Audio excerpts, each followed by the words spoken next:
Bienvenidos sean todos, y espero que estén atentos a lo que vamos a ver hoy, porque es un video en el que Nayib Bukele, hace 12 años atrás, relataba un cuento delante de un foro económico en la Universidad del Salvador, donde Nayib Bukele cuenta una historia ejemplar que a día de hoy es como una profecía cumplida. Este mensaje creo que debe de llegar a todo el mundo, así que lo hemos rescatado del pasado, y lo vamos a ver hoy. La verdad, me gustaría saber sus comentarios y qué opinan sobre el video que verán y si están de acuerdo. Yo la verdad, evidentemente, claro que estoy de acuerdo con las cosas que hace Nayib Bukele, y es que este discurso también se dio delante de Julia Evelyn Martínez, economista de la UCA, Luis Membreño, analista económico, y Ana Vilma Escobar, diputada de Arena y ex vicepresidenta de El Salvador. Con lo cual, esto hace 12 años era una muy buena oportunidad para Bukele, saber transmitir conceptos y, sobre todo, una idea de la manera más original posible. Además, en este caso es algo impresionante, lo que Bukele está contando porque, evidentemente, es un cuento. Estamos hablando de 12 años atrás. Un joven Nayib Bukele con esta madurez, para mí no tiene precio.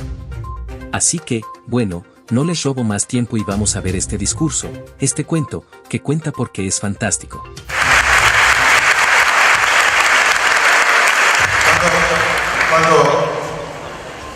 Cuando nos invitaron, yo pregunté que si había algunos límites en el formato y me dijeron de que no. Entonces, me tomé el atrevimiento, de vez de traer una ponencia, me quería contar un cuento.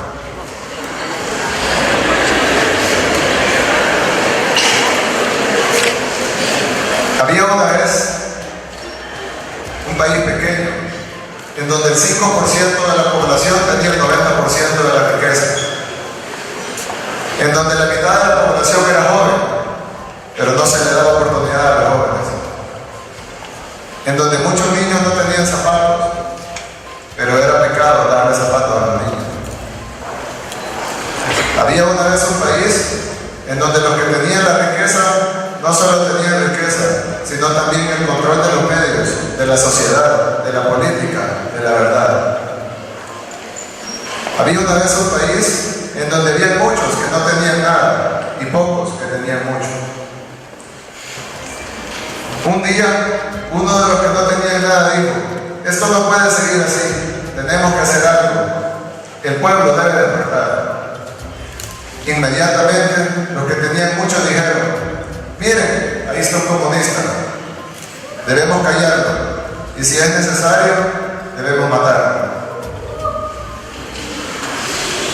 Durante mucho tiempo, ese país se mantuvo en silencio. Cada vez que alguien hablaba, era callado, y cada vez que alguien no callaba, era asesinado. Después de mucho tiempo, algunos de los que no tenían nada se cansaron y decidieron que ya no aguantarían más. Pero los que tenían todo intentaron callarlos otra vez, solo que esta vez no pudieron. Los que no tenían nada ahora estaban en las montañas, armados. Ambos grupos lucharon muchos años. Al final, y después que 75,000 de los que no tenían nada y algunos de los que tenían mucho murieron, ambos grupos decidieron dejar de pelear. El resultado, un país igual, pero diferente, donde siempre hay un grupo que no tiene todo, pero el grupo que no tiene nada ya no tiene que quedarse callado. Los que no tenían nada habían ganado poco, pero mucho. Los que no tenían nada, ahora sí tenían voz. Los que tenían mucho estaban preocupados. ¿Cómo callaremos a los que no tienen nada? Dijeron. Ya no podremos callarlos a la fuerza. Ya no podremos matarlos. Entonces intentaron un plan. El plan era convencer a los muchos que tienen poco que el sistema y el modelo que los tenía así era el mejor. Que no había que cambiar. Que cobrar impuestos a los que tienen mucho es malo. Pero ampliar la base tributaria, o en español, cobrarle más impuestos a los que tienen poco es lo mejor. Que darle zapatos y útiles a los hijos de los que tienen poco es malo, pero darle subsidios a las empresas de los que tienen mucho es bueno. Que pagarle más a los trabajadores que ganan poco es malo, pero que los que tengan más saquen al Estado y salgan impunes. es bueno. El plan fue bien ejecutado. Lograron convencer a muchos de los que tienen poco. Pero es un plan que al final fracasará. Porque cada fibra de nuestros cuerpos nos dice que quitarle al que tiene menos para darle más al que tiene más no es lo correcto.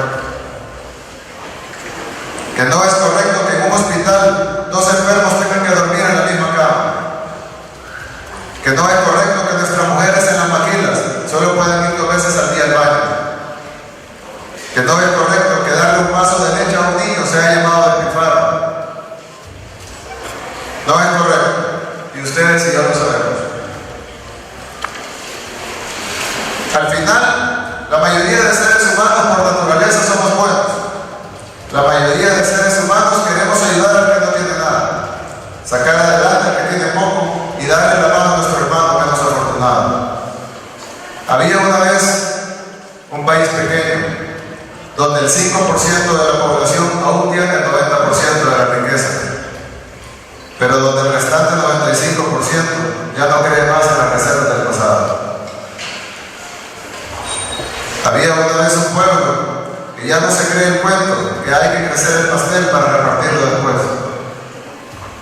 Que ya no se cree el cuento que hay que dejar que la economía crezca en poder de pocos para que después rebalse de sus manos y caiga sobre los desposeídos. Había una vez un pueblo que ya no se cree el cuento que los que tienen más deben pagar menos impuestos porque ellos son los que generan empleo. Había una vez un pueblo, ese pueblo somos nosotros. No defraudemos la historia, pensemos con nuestras propias mentes, sigamos nuestro propio sueño. En esta ponencia escucharán algunas ideas nuevas, otras viejas. Escucharán algunas ideas del futuro, otras del pasado. Pero nadie más va a escribir nuestra historia, sino nosotros mismos. Escribamos una historia diferente a la de hasta ahora.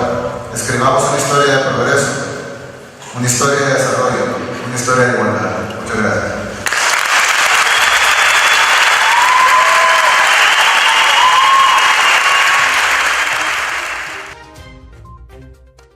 Ahí hemos escuchado la fábula de Nayib Bukele y ahora es nuestro turno, amigos.